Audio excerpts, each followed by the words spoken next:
Morning students. मैं Rajendra Prasad Surya world school के YouTube channel पर आपका हार्दिक अभिनंदन करता हूं। स्टूडेंट्स, पिछले वीडियो में हमने जिक्र किया था 11th क्लास की मैथ्स का चैप्टर था 1.4 और उसमें लगभग 5-6 क्वेश्चन हम पढ़ चुके थे। ठीक है, तो उसके आगे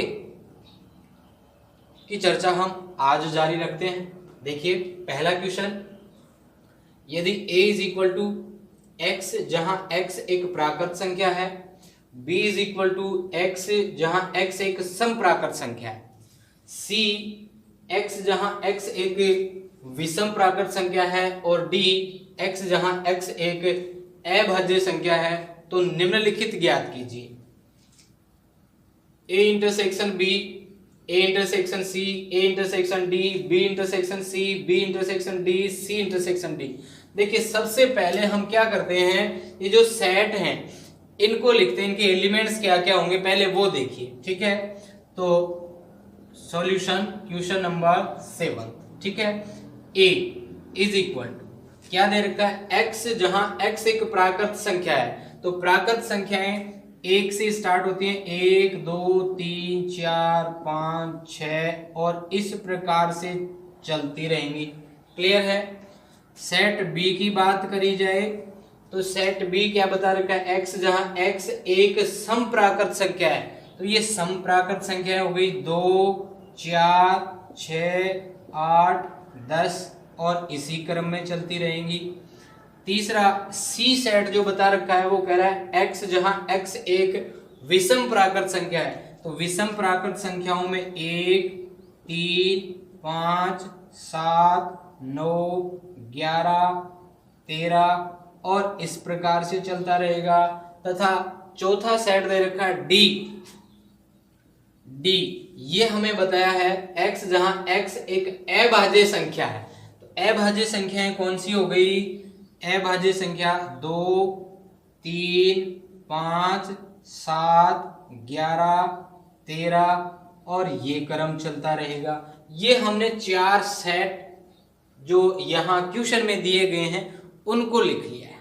ठीक है, समझ में आ रहा है। अब फर्स्ट पॉइंट आपको क्या कैलकुलेट करना वो देखिए। फर्स्ट पॉइंट है a intersection b। Okay, set a है आपके पास 1 2 3 4 5 and so on. Intersection b है 2 4 6 8 10 12 और ऐसे चलता जाएगा। ठीक है, इंटरसेक्शन का मतलब क्या हुआ, कॉमन। तो दोनों सेट्स में कॉमन देखिए क्या है, कॉमन केवल एक ही संख्या आनी है, कौन सी, एक नहीं। देखिए 2, ये 2 हो गया, फिर ये 4, फिर ये 4 हुआ, फिर आगे देखिए ये तो चलती जाएगी संख्या, तो 4 के बाद में जो वो 6 भी आ जाएगा, 6 के बाद में 8, यानी सम संख्याएं आ जाएंगी। कहने का मतलब हुआ 2 4 6 8 10 और ये क्रम रहेगा, ये संख्याएं आ जाएंगी, यानी ये सेट कौन सा हुआ, एक तरीके से बी आ जाएगा। ए इंटरसेक्शन बी का जो रिजल्ट है वो बी के बराबर ही रहेगा। इसी प्रकार एक मैं आपको और बता देता हूं, जैसे ये देखिए। ठीक है, ये देख लीजिए, कोई भी सेम है सभी। तो एक मैं आपको और बता रहा हूं, बी इंटरसेक्शन सी। तो सेट बी क्या है अपने पास, बी है 2 4 6 8 10 12 एंड सो। इंटरसेक्शन सी कितना है, सी है अपने पास 1 3 5 7 9 11 13 एंड सो। क्लियर। यहां पर भी इंटरसेक्शन है, तो क्या कॉमन आए, देखिए 2 नहीं मैच हो रहा है, 4 भी नहीं है, 6 भी नहीं है, 8 भी नहीं, 10 भी नहीं, 12 भी नहीं, कोई भी संख्या जो है यहाँ मैच नहीं होनी है। नहीं होने का मतलब या तो आप यूं लिखेंगे या फिर आप केवल यूं लिखेंगे, कोई भी एलिमेंट इनमें मैच नहीं हो रहा है। क्लियर है यहां तक। ठीक है, समझ में आ गया होगा ये 7th क्वेश्चन। ऐसे ही आप ए इंटरसेक्शन सी कैलकुलेट कर लेंगे, ये मैंने आपको बता दिया है। ए इंटरसेक्शन डी भी ऐसे आ जाएगा, बी इंटरसेक्शन डी भी ऐसे आ जाएगा, सी इंटरसेक्शन डी भी ऐसे ही आपको कैलकुलेट करना है। क्लियर है? नेक्स्ट क्वेश्चन है 8th, जिसमें कह रहा है निम्नलिखित समुच्चयों में से कौन कौन से समुच्चय युग्म असंयुक्त हैं। ठीक है, देखो ध्यान देंगे, पहला ये जो दे रखा है आपको फर्स्ट पॉइंट में कह रहा है पहला सेट हो गया, जैसे ए लिख देता हूं मैं इसे 1 2 3 4।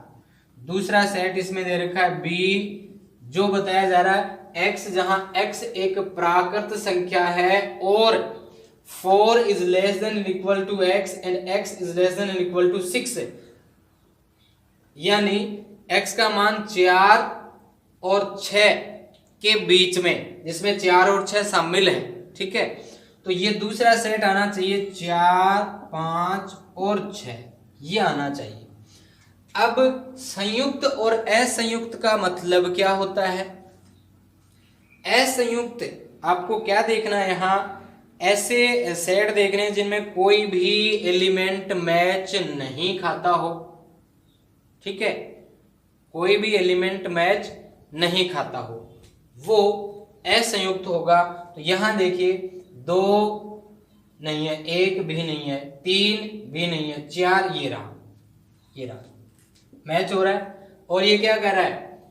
असंयुक्त है। निम्नलिखित समुच्चय में से कौन से युग्म असंयुक्त हैं? तो देखिए यहां एक एलिमेंट मैच हो रहा है, इसका मतलब ये संयुक्त हुआ, इसका मतलब ये क्या है? संयुक्त है। असंयुक्त ये नहीं है। ठीक है, दूसरे पॉइंट की बात करते हैं। दूसरे पॉइंट में कह रहा है ए ई आई ओ यू, ये एक सेट हुआ ए।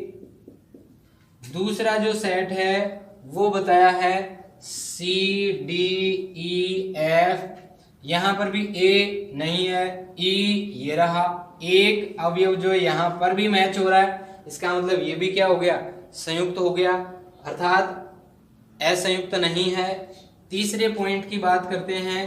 तीसरा पॉइंट है x, जहां x एक समपूर्णांक है, तो a हो गया समपूर्णांक 2 4 6 8 इस प्रकार से, और b हो जाएगा x, जहां x एक विषम पूर्णांक है, तो विषम पूर्णांक में 1 3 5 7 9 ऐसे चलेगा। अब देखिए इनमें 2 4 6 8 इस प्रकार से संख्याएं चल रही है, इसमें 1 3 5 7 9 इस प्रकार से संख्याएं चल रही है। क्या कोई संख्या यहाँ मैच हो रही है? दोनों सेट्स में कोई भी नंबर, कोई भी अवयव, कोई भी दोनों जो सेट्स हैं, जो दोनों जो समुच्चय हैं, उनका कोई भी एक अवयव भी यहाँ मैच नहीं हो रहा है। इसका मतलब ये जो समुच्चय, ये जो दो समुच्चय हैं, ये असंयुक्त हैं। तो इस समुच्चय, ये जो युग्म हुआ, ये असंयुक्त होगा। ठीक है, ये असंयुक्त होगा। क्लियर है? यहां 9th क्वेश्चन है, यदि a is equal to 3 6 9 12 15 18 21, b is equal to 4 8 12 16 20, c is equal to 2 4 6 8 10 12 14 16, d is equal to 5 10 15 and 20, तो निम्नलिखित को ज्ञात कीजिए। ये मान आपको ज्ञात करने हैं। देखो 9th क्वेश्चन, फर्स्ट पॉइंट है a माइनस बी। तो a आपको सेट दे रखा है 3 6 9 12 15 18 21, ठीक है। और माइनस b, b के एलिमेंट दे रखे हैं 4 8 12 16 and 20, ये दे रखे हैं। क्या करना है, इसमें और इसमें ध्यान देंगे, इसमें और इसमें क्या क्या एलिमेंट मैच हो रहे हैं, वो एलिमेंट आपको छोड़ देने हैं, और वो छोड़ने के बाद इसके कौन कौन से एलिमेंट बच गए वो रिजल्ट आ जाएगा। ठीक है, वो a माइनस बी का मान होगा, इसके एलिमेंट क्या बच गए वो नहीं लिखे जाएंगे। क्लियर? ध्यान देंगे भाई। 3 नहीं है, यूं का यूं। 6 नहीं है, इसमें 6 भी आ जाएगा। 9 इसमें नहीं है, 9 भी आ जाएगा। 12 है, ये रिमूव हो जाएगा। फिर 15 नहीं है, ये 15 आ गया। 18 भी नहीं है, 18 भी आ जाएगा। 21 भी इसमें नहीं है, तो 21 भी आ जाएगा। क्लियर। अब ये जो एलिमेंट है ना ये इसमें नहीं लिखे जाएंगे, जो मैच हुआ वो एलिमेंट रिमूव कर दिया। ए में क्या था, क्या कौन कौन से एलिमेंट बच गए वो यहां रख दें। क्लियर। ए माइनस बी, ऐसे ही देखिए सभी a minus c, a minus d, b minus a, b minus d, ऐसे ये सब दे रखे हैं। यदि b माइनस ए कैलकुलेट करना हो, b माइनस ए कैलकुलेट करना हो, बात वही, पहले b रख देंगे। b है 4, 8, 12, 16, 20 माइनस a कितना है, a है 3, 6, 9, 12, 15, 18, 21।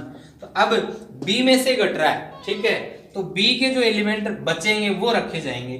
4, 8, 12 मैच हो रहा है तो 12 को हम रिमूव कर देंगे। 12 के बाद में 16 मैच नहीं हो रहा है, यूं का यूं। 20 मैच नहीं हो रहा है, यूं का यूं। ओके, इसमें जो एलिमेंट बचे उनसे हमें कोई लेना देना नहीं है, तो ये b माइनस ए बचा। ओके, क्लियर है, समझ में आ गया। इसी प्रकार से आप b minus D, D minus A, C minus B, D minus B, C minus D, D minus C, ये सब के सब जो है माइनस करने इस प्रकार से घटा देंगे। क्लियर है, उम्मीद है समझ में आ रहा होगा। ठीक है, फिर भी यदि कहीं कंफ्यूजन होता है तो आप कमेंट करके लिख दें, बता देंगे भाई ये समझ में नहीं आया, तो हम आपकी समस्या का समाधान करने का पूरा प्रयास करेंगे। नेक्स्ट क्वेश्चन की बात करें 10th, यदि x is equal to a b c d, y is equal to f b d g हो तो निम्नलिखित मान ज्ञात कीजिए। यहां पर भी देखिए आपको x माइनस वाई ज्ञात करना है, y माइनस एक्स, ये जो ज्ञात किया था आपने a minus B, B minus A, उसी प्रकार से यहां भी आपको x माइनस वाई और y माइनस एक्स ज्ञात करना है। और ये x इंटरसेक्शन y है, ये आपको पहले करवाया जा चुका है, फिर भी मैं एक बार यहां आपको बता देता हूं। देखिए x आपको बताया गया है, 10वें क्वेश्चन की बात करें अपन, ए बी सी डी, और y बताया गया है एफ बी डी और g। अब यदि आपको x माइनस वाई कैलकुलेट करना है तो a b c d minus y हो गया एफ बी डी और g। a नहीं मैच हो रहा है, a यूं का यूं, b मैच हो रहा है छोड़ देंगे, c नहीं मैच हो रहा आ जाएगा, d भी मैच हो रहा है ये भी छोड़ देंगे। ठीक है, तो केवल यहाँ इस सेट में दो अवयव बचे a और c, ये मान हो गया x और y का। क्लियर है, ठीक है। y माइनस एक्स करेंगे तो b और d तो मैच हो ही जाएगा, f और g बचेगा, तो y माइनस एक्स में f और g आ जाएगा। ठीक है, अब यदि आपको थर्ड पॉइंट जो है x इंटरसेक्शन y कैलकुलेट करना हो तो x आपको दे रखा है a b c d, और इंटरसेक्शन y आपको दे रखा है f b d और g। इसमें भी क्या देखा जाता है, इसमें जो कॉमन होते हैं वो आता है, कॉमन होते हैं तो कौन कौन से मैच हो रहे हैं, देखो b मैच हो रहा है ये रहा, और d मैच हो रहा है ये रहा, तो यहां आ जाएगा b और d, ये x इंटरसेक्शन y होगा। ठीक है, क्लियर है ना यहां तक। नेक्स्ट क्वेश्चन है 11th, यदि r वास्तविक संख्याओं और q परिमेय संख्याओं के समुच्चय हो तो r माइनस q क्या होगा। देखिए इससे पहले वाला जो क्वेश्चन हमने किया था, ध्यान देंगे, एक बार मैं एग्जांपल लेता हूं, ये जो 11th क्वेश्चन है इसके लिए ध्यान देंगे। देखो आपको यूं कह दिया जाए कि a कोई सेट है किनका, प्राकृत संख्याओं का, प्राकृत संख्याओं का, इसमें प्राकृत संख्याएं हैं, ठीक है, और b जो है वो है समप्राकृत संख्या, समप्राकृत संख्या है। अब यदि आपको a माइनस बी कैलकुलेट करना हो तो प्राकृत संख्याओं के समुच्चय में तो 1 2 3 4 5 6 7 ऐसे ये सभी संख्याएं आ गई, और b में समप्राकृत संख्या है तो समप्राकृत संख्या हो गई 2 4 6 8 10 12 और ये संख्याएं आ जाए। क्लियर है। अब a माइनस बी आप कर रहे हो तो क्या हो जाएगा, ये देखिए जो मैच हो रही है संख्या 2, ये वाली यहां से रिमूव हो जाएंगी, 1 बच जाए, 2 मैच हो रहा है तो रिमूव हो जाए, 3 बच गया, 4 भी रिमूव हो जाएगा, 6 भी, 8 भी, क्या बच जाएंगी 3 5 7 9 और फिर 11 फिर 13 और इस प्रकार की संख्याएं बच जाएंगी। यानी ये वाली जो संख्याएं थी ये सब की सब संख्याएं इसमें से क्या हो जाएंगी, रिमूव हो जाएंगी, तो ये बची, और ये किस प्रकार की संख्याएं हो गई, ये संख्याएं हुई विषम, ठीक है, विषम प्राकृत संख्या होगी। क्लियर है? तो इसी प्रकार से हम यहां पर ये यदि देखते हैं इस इक्वेशन में कि आर क्या होती हैं, वास्तविक संख्याएं होती हैं, और वास्तविक संख्या में सभी संख्याएं आ जाती हैं। कौन कौन सी? ये प्राकृत संख्याएं भी आ जाती हैं, होल नंबर्स, ठीक है, उसमें वो जो जीरो है वो भी आ गया, फिर पूर्णांक, पूर्णांक में नेगेटिव और पॉजिटिव वो भी आ जाते हैं, ठीक है, और परिमेय संख्याएं भी आ जाती हैं। क्लियर हो रहा है? अपरिमेय संख्याएं भी आ जाती हैं। सारी की सारी संख्याएं आ जाती हैं किनमें? वास्तविक संख्याओं में, रियल नंबर्स में सारी की सारी संख्याएं आ जाती हैं। अब उनमें से केवल Q आप घटा दे रहे हैं, Q आप घटा दे रहे हैं, तो Q घटाने के बाद Q में कौन कौन सी आ जाती है? Q कौन सी संख्याएं होती हैं?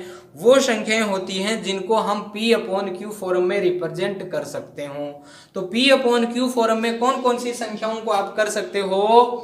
बाकी सभी को, प्राकृत संख्याएं जितनी भी हैं उन सबको कर सकते हो, पूर्णांक जितने भी हैं उन सबको कर सकते हो। समझ में आ रहा है?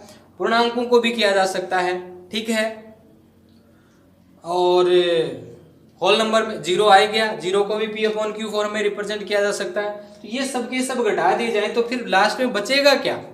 लास्ट में बचेंगी अपरिमेय संख्याएं, अपरिमेय संख्याएं जिनको हम P/Q फॉर्म में रिप्रेजेंट नहीं कर सकते हो, वो बचेंगी, ठीक है। समझ में आ रहा है? केवल कौन सी? √2, √3, √5 इस टाइप की जो संख्याएं हैं वो संख्याएं बचेंगी। तो यहां हम R-Q तो पूछ रहा है, R-Q जो है वो किन का सेट हो जाएगा? वो हो जाएगा अपरिमेय संख्याओं का।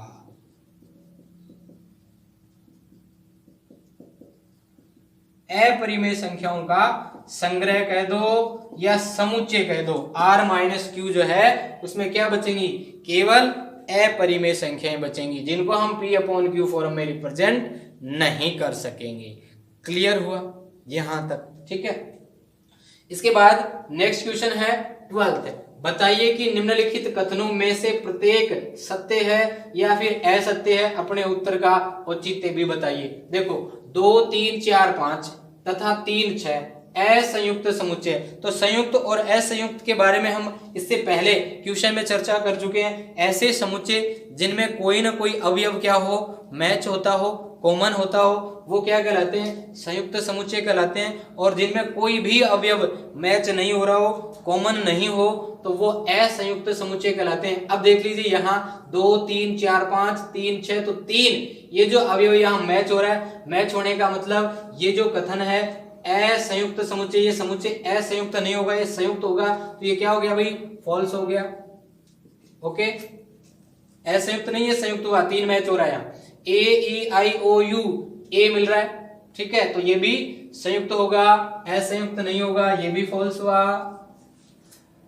2, 6, 10, 14, 3, 7, 11, 15, यहां देखिए 2, 6, 10, 14, ठीक है, 3, 7, 11, 15 मैच हो रहा है, कोई भी नंबर नहीं हो रहा, तो ये सही है, ये ट्रू हो जाएगा।